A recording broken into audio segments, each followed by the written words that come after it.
मोक्ष संन्यास योग नामक 18वां अध्याय। अथाष्टादशोऽध्याय। अर्जुन उवाच। अर्जुन बोले, हे महाबाहो, हे अंतर्यामिन, हे वासुदेव, मैं संन्यास और त्याग के तत्व को पृथक पृथक जानना चाहता हूँ। श्री भगवान बोले, कितने ही पंडित जन तो काम्य कर्मों के त्याग को संन्यास समझते हैं तथा दूसरे विचार कुशल पुरुष सब कर्मों के फल के त्याग को त्याग कहते हैं। कई एक विद्वान ऐसा कहते हैं कि कर्म मात्र दोष युक्त है, इसलिए त्यागने के योग्य है, और दूसरे विद्वान यह कहते हैं कि यज्ञ दान और तपरूप कर्म त्यागने योग्य नहीं है। हे पुरुष श्रेष्ठ अर्जुन, संन्यास और त्याग इन दोनों में से पहले त्याग के विषय में तू मेरा निश्चय सुन, क्योंकि त्याग सात्विक, राजस और तामस भेद से 3 प्रकार का कहा गया है। स्त्री, पुत्र और धन आदि प्रिय वस्तुओं की प्राप्ति के लिए तथा रोग संकट आदि की निवृत्ति के लिए जो यज्ञ दान तप और उपासना आदि कर्म किए जाते हैं, उनका नाम काम्य कर्म है। ईश्वर की भक्ति, देवताओं का पूजन, माता पिता गुरुजनों की सेवा, यज्ञ दान और तप तथा वर्णाश्रम के अनुसार आजीविका द्वारा गृहस्थ का निर्वाह एवं शरीर संबंधी खान पान इत्यादि जितने कर्तव्य कर्म हैं, उन सब में इस लोक और परलोक की संपूर्ण कामनाओं के त्याग का नाम सब कर्मों के फल का त्याग है। यज्ञ दान और तपरूप कर्म त्याग करने के योग्य नहीं है, बल्कि वह तो अवश्य कर्तव्य है, क्योंकि यज्ञ दान और तप ये तीनों ही कर्म बुद्धिमान पुरुषों को पवित्र करने वाले हैं। वह मनुष्य बुद्धिमान है जो फल और आसक्ति को त्याग कर केवल भगवत कर्म करता है। इसलिए हे पार्थ, इन यज्ञ दान और तपरूप कर्मों को तथा और भी संपूर्ण कर्तव्य कर्मों को आसक्ति और फलों का त्याग करके अवश्य करना चाहिए। यह मेरा निश्चय किया हुआ उत्तम मत है। निषिद्ध और काम्य कर्मों का तो स्वरूप से त्याग करना ही उचित है, परंतु नियत कर्म का स्वरूप से त्याग करना उचित नहीं है। इसलिए मोह के कारण उसका त्याग कर देना तामस त्याग कहा गया है। जो कुछ कर्म है वह सब दुख रूप ही है। ऐसा समझकर यदि कोई शारीरिक क्लेश के भय से कर्तव्य कर्मों का त्याग कर दे, तो वह ऐसा राजस त्याग करके त्याग के फल को किसी प्रकार भी नहीं पाता। हे अर्जुन, जो शास्त्र विहित कर्म करना कर्तव्य है, इसी भाव से आसक्ति और फल का त्याग करके किया जाता है, वही सात्विक त्याग माना गया है। जो मनुष्य अकुशल कर्म से तो द्वेष नहीं करता और कुशल कर्म में आसक्त नहीं होता, वह शुद्ध सत्व गुण से युक्त पुरुष संशय रहित बुद्धिमान और सच्चा त्यागी है। क्योंकि शरीरधारी किसी भी मनुष्य के द्वारा संपूर्णता से सब कर्मों का त्याग किया जाना शक्य नहीं है। इसलिए जो कर्म फल का त्यागी है वही त्यागी है, यह कहा जाता है। कर्म फल का त्याग न करने वाले मनुष्यों के कर्मों का तो अच्छा, बुरा और मिला हुआ ऐसे 3 प्रकार का फल मरने के पश्चात अवश्य होता है। किंतु कर्म फल का त्याग कर देने वाले मनुष्यों के कर्मों का फल किसी काल में भी नहीं होता। हे महाबाहो, संपूर्ण कर्मों की सिद्धि के ये 5 हेतु कर्मों का अंत करने के लिए उपाय बतलाने वाले सांख्य शास्त्र में कहे गए हैं। उनको तू मुझसे भली भांति जान। इस विषय में अर्थात कर्मों की सिद्धि में अधिष्ठान और कर्ता तथा भिन्न भिन्न प्रकार के करण एवं नाना प्रकार की अलग अलग चेष्टाएं और वैसे ही 5वां हेतु दैव है। जिसके आश्रय कर्म किए जाएं, उसका नाम अधिष्ठान है। जिन जिन इंद्रियां आदि को साधनों के द्वारा कर्म किए जाते हैं, उनका नाम करण है। पूर्वकृत शुभाशुभ कर्मों के संस्कारों का नाम दैव है। सत्संग और शास्त्र के अभ्यास से तथा भगवत अर्थ कर्म और उपासना के करने से मनुष्य की बुद्धि शुद्ध होती है। इसलिए जो उपर्युक्त साधनों से रहित है उसकी बुद्धि अशुद्ध है, ऐसा समझना चाहिए।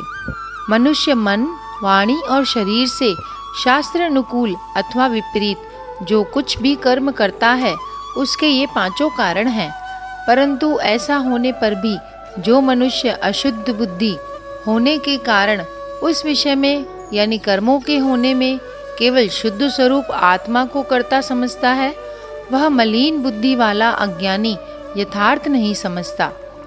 जिस पुरुष के अंतःकरण में मैं करता हूँ ऐसा भाव नहीं है तथा जिसकी बुद्धि सांसारिक पदार्थों में और कर्मों में लिपायमान नहीं होती, वह पुरुष इन सब लोगों को मार कर भी वास्तव में न तो मारता है और न पाप से बंधता है।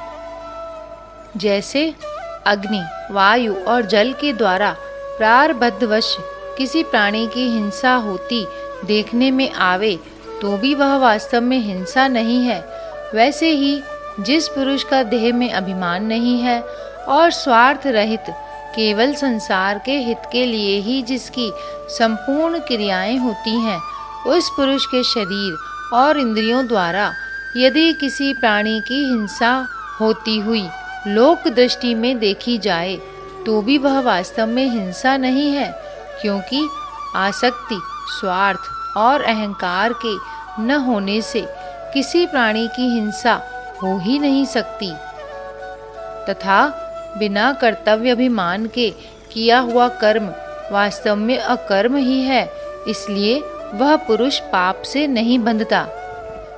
ज्ञाता, ज्ञान और ज्ञेय ये तीन प्रकार की कर्म प्रेरणा है और कर्ता, करण तथा क्रिया ये तीन प्रकार का कर्म संग्रह है। गुणों की संख्या करने वाले शास्त्र में ज्ञान और कर्म तथा कर्ता गुणों के भेद से तीन तीन प्रकार के ही कहे गए हैं, उनको भी तू मुझसे भलीभांति सुन।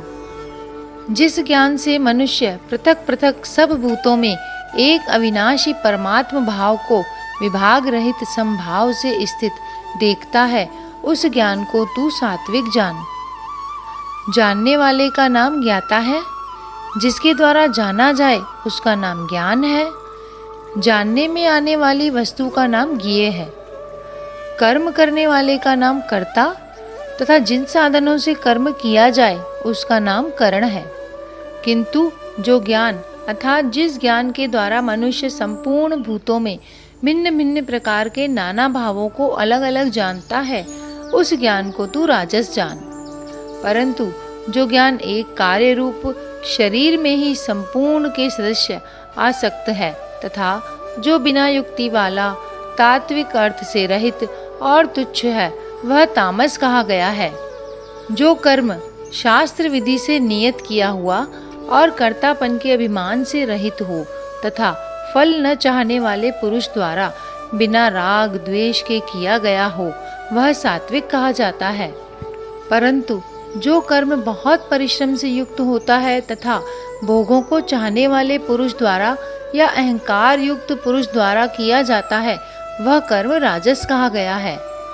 जो कर्म परिणाम, हानि, हिंसा और सामर्थ्य को न विचार कर केवल अज्ञान से आरंभ किया जाता है, वह तामस कहा जाता है। जो कर्ता संग रहित अहंकार के वचन न बोलने वाला, धैर्य और उत्साह से युक्त तथा कार्य के सिद्ध होने और न होने में हर्ष शोकादि विकारों से रहित है, वह सात्विक कहा जाता है। जो कर्ता आसक्ति से युक्त, कर्मों के फल को चाहने वाला और लोभी है तथा दूसरों को कष्ट देने के स्वभाव वाला, अशुद्धाचारी और हर्ष शोक से लिप्त है, वह राजस कहा गया है। जो कर्ता अयुक्त, शिक्षा से रहित, घमंडी, धूर्त और दूसरों की जीविका का नाश करने वाला तथा शोक करने वाला, आलसी और दीर्घसूत्री है, वह तामस कहा जाता है। दीर्घसूत्री उसको कहा जाता है कि जो थोड़े काल में होने लायक साधारण कार्य को भी फिर कर लेंगे, ऐसी आशा से बहुत काल तक पूरा नहीं करता। हे धनंजय, अब तू बुद्धि का और धृति का भी गुणों के अनुसार 3 प्रकार का भेद मेरे द्वारा संपूर्णता से विभाग पूर्वक कहा जाने वाला सुन। हे पार्थ, जो बुद्धि, प्रवृत्ति मार्ग और निवृत्ति मार्ग को, कर्तव्य और अकर्तव्य को, भय और अभय को तथा बंधन और मोक्ष को यथार्थ जानती है, वह बुद्धि सात्विकी है।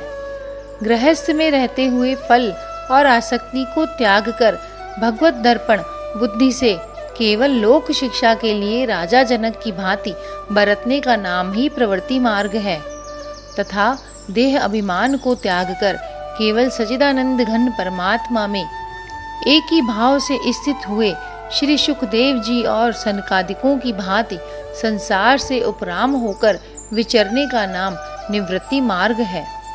हे पार्थ, जो बुद्धि, प्रवृत्ति मार्ग और निवृत्ति मार्ग को, कर्तव्य और अकर्तव्य को, भय और अभय को तथा बंधन और मोक्ष को यथार्थ जानती है, वह बुद्धि सात्विकी है। हे पार्थ, मनुष्य जिस बुद्धि के द्वारा धर्म और अधर्म को तथा कर्तव्य और अकर्तव्य को भी यथार्थ नहीं जानता, वह बुद्धि राजसी है।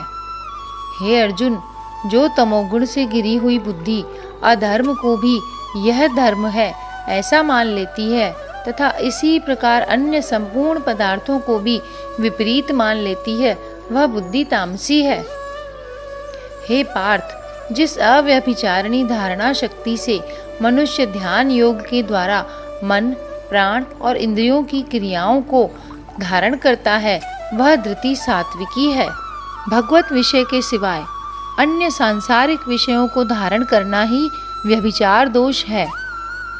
उस दोष से जो रहित है, वह अव्यभिचारिणी धारणा है। मन, प्राण और इंद्रियों को भगवत प्राप्ति के लिए भजन, ध्यान और निष्काम कर्मों में लगाने का नाम उनकी क्रियाओं को धारण करना है। परंतु हे प्रथापुत्र अर्जुन, फल की इच्छा वाला मनुष्य जिस धारण शक्ति के द्वारा अत्यंत आसक्ति से धर्म, अर्थ और कामों को धारण करता है, वह धारण शक्ति राजसी है। हे पार्थ, दुष्ट बुद्धि वाला मनुष्य जिस धारण शक्ति के द्वारा निद्रा, भय, चिंता और दुख को तथा उन्मत्तता को भी नहीं छोड़ता, अर्थात धारण किए रहता है, वह धारण शक्ति तामसी है। हे भरत श्रेष्ठ, अब 3 प्रकार के सुख को भी तू मुझसे सुन। जिस सुख में साधक मनुष्य भजन, ध्यान और सेवादि के अभ्यास से रमण करता है और जिससे दुखों के अंत को प्राप्त हो जाता है, जो ऐसा सुख है वह आरंभ काल में यद्यपि विष के तुल्य प्रतीत होता है, परंतु परिणाम में अमृत के तुल्य है। इसलिए वह परमात्म विषयक बुद्धि के प्रसाद से उत्पन्न होने वाला सुख सात्विक कहा गया है। जो सुख विषय और इंद्रियों के संयोग से होता है, वह पहले भोग काल में अमृत के तुल्य प्रतीत होने पर भी परिणाम में विष के तुल्य है, इसलिए वह सुख राजस कहा गया है। जो सुख भोग काल में तथा परिणाम में भी आत्मा को मोहित करने वाला है, वह निद्रा, आलस्य और प्रमाद से उत्पन्न सुख तामस कहा गया है। जैसे खेल में आसक्ति वाले बालक को विद्या का अभ्यास मूढ़ता के कारण प्रथम विष के तुल्य भासता है, वैसे ही विषयों में आसक्ति वाले पुरुष को भगवत जन, ध्यान, सेवा आदि साधनों का अभ्यास मर्म न जानने के कारण प्रथम विष के तुल्य प्रतीत होता है। बल, वीर्य, बुद्धि, धन, उत्साह और परलोक का नाशक होने से विषय और इंद्रियों के संयोग से होने वाले सुख को परिणाम में विष के तुल्य कहा गया है। पृथ्वी में या आकाश में अथवा देवताओं में तथा इनके सिवा और कहीं भी ऐसा कोई भी सत्व नहीं है जो प्रकृति से उत्पन्न इन तीनों गुणों से रहित हो। हे परंतप, ब्राह्मण, क्षत्रिय और वैश्यों के तथा शूद्रों के कर्म स्वभाव से उत्पन्न गुणों द्वारा विभक्त किए गए हैं। अंतःकरण का निग्रह करना, इंद्रियों का दमन करना, धर्म पालन के लिए कष्ट सहना, बाहर भीतर से शुद्ध रहना, दूसरों के अपराधों को क्षमा करना, मन, इंद्रिय और शरीर को सरल रखना, वेद शास्त्र, ईश्वर और परलोक आदि में श्रद्धा रखना, वेद शास्त्रों का अध्ययन अध्यापन करना और परमात्मा के तत्व का अनुभव करना, ये सबके सभी ब्राह्मण के स्वाभाविक कर्म हैं। शूरवीरता, तेज, धैर्य, चतुरता और युद्ध में न भागना, दान देना और स्वामी भाव, ये सब के सभी क्षत्रिय के स्वाभाविक कर्म हैं। खेती, गोपालन और क्रय विक्रय रूप सत्य व्यवहार, ये वैश्य के स्वाभाविक कर्म हैं तथा सब वर्णों की सेवा करना शूद्र का भी स्वाभाविक कर्म है। अपने अपने स्वाभाविक कर्मों में तत्परता से लगा हुआ मनुष्य भगवत प्राप्ति रूप परम सिद्धि को प्राप्त हो जाता है। अपने स्वाभाविक कर्म में लगा हुआ मनुष्य जिस प्रकार से कर्म करके परम सिद्धि को प्राप्त होता है, उस विधि को तू सुन।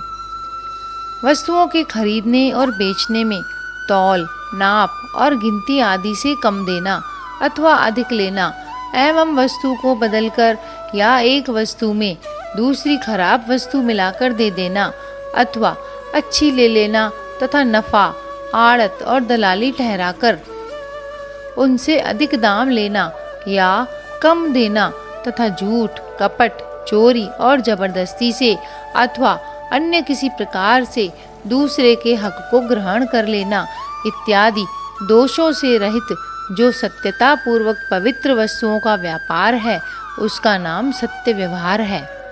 जिस परमेश्वर से संपूर्ण प्राणियों की उत्पत्ति हुई है और जिससे यह समस्त जगत व्याप्त है, उस परमेश्वर की अपने स्वाभाविक कर्मों द्वारा पूजा करके मनुष्य परम सिद्धि को प्राप्त हो जाता है।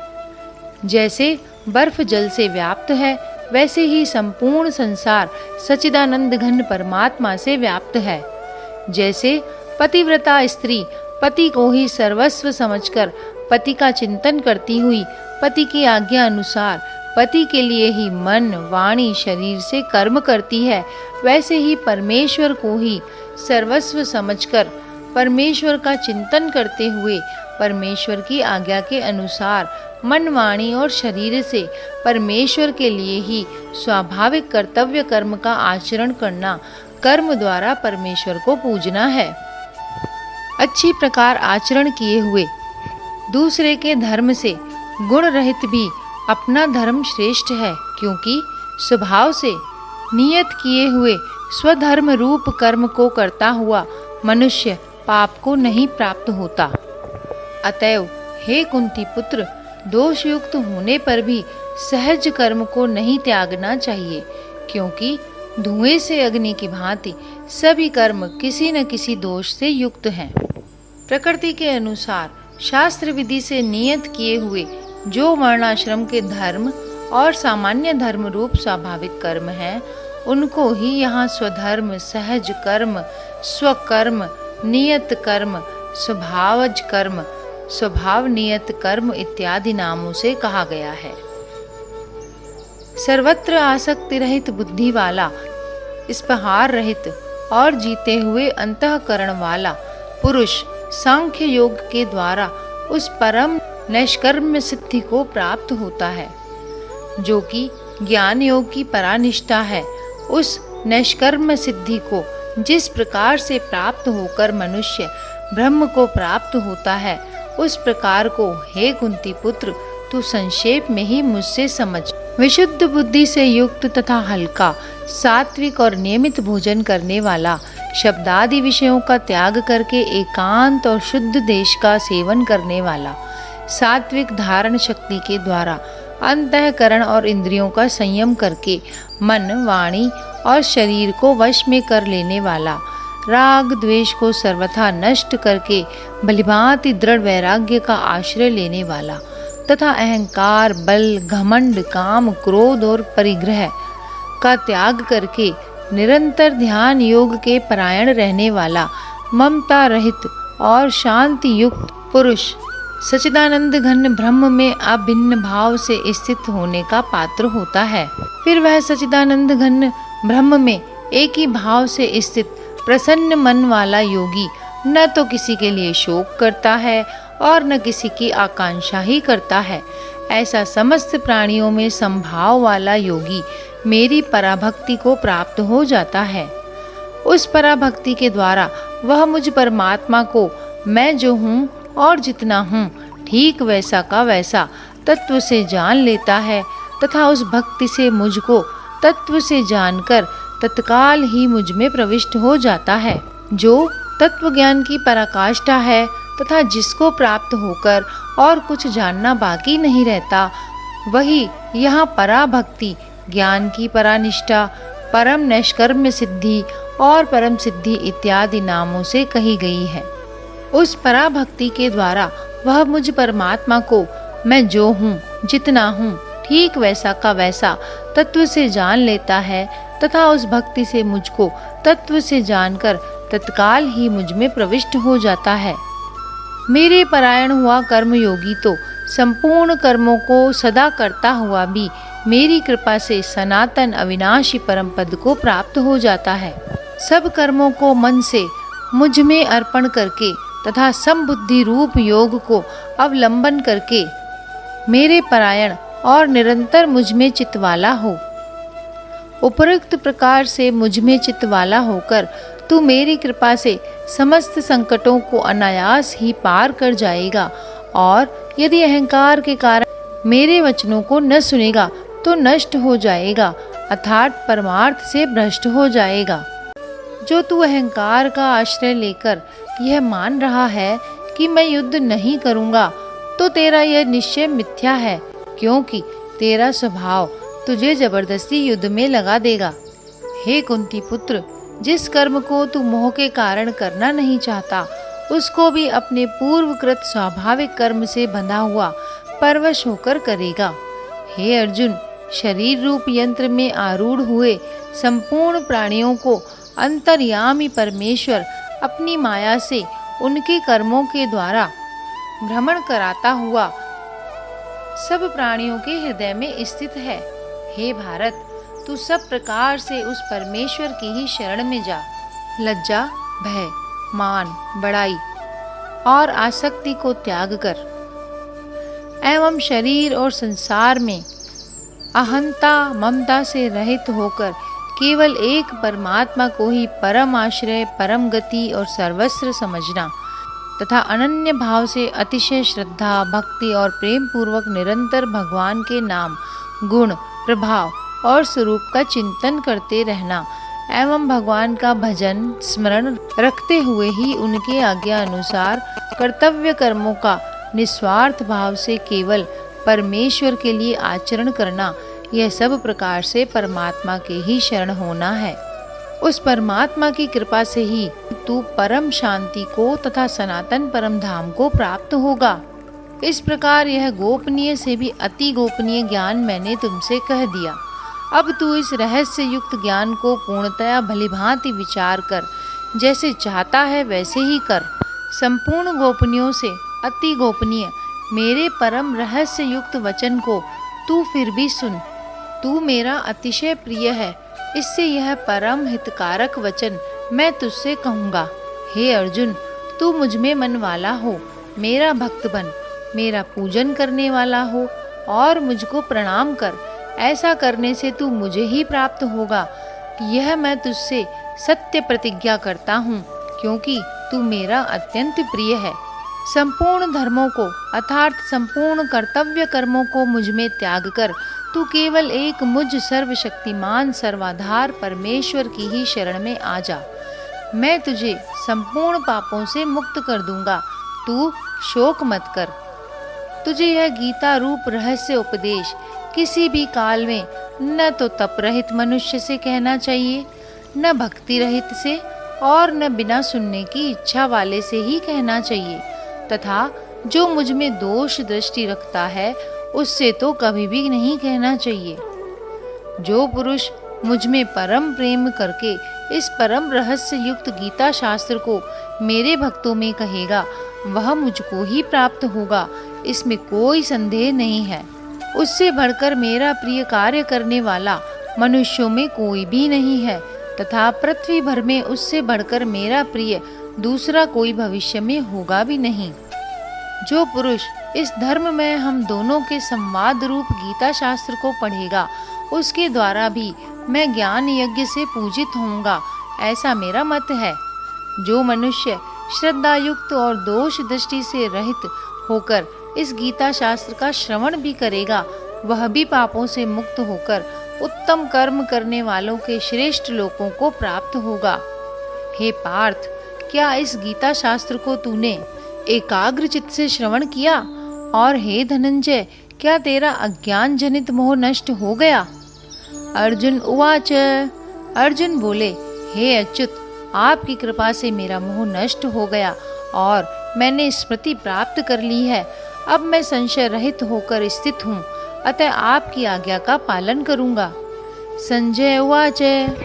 संजय बोले, इस प्रकार मैंने श्री वासुदेव के और महात्मा अर्जुन के इस अद्भुत रहस्य युक्त रोमांचकारक संवाद को सुना। श्री व्यास जी की कृपा से दिव्य दृष्टि पाकर मैंने इस परम गोपनीय योग को अर्जुन के प्रति कहते हुए स्वयं योगेश्वर भगवान श्री कृष्ण से प्रत्यक्ष सुना है। हे राजन, भगवान श्री कृष्ण और अर्जुन के इस रहस्य युक्त कल्याण कारक और अद्भुत संवाद को पुनः पुनः स्मरण करके मैं बार बार हर्षित हो रहा हूँ। हे राजन, श्री हरि के उस अत्यंत विलक्षण रूप को भी पुनः पुनः स्मरण करके मेरे चित्त में महान आश्चर्य होता है और मैं बार बार हर्षित हो रहा हूँ।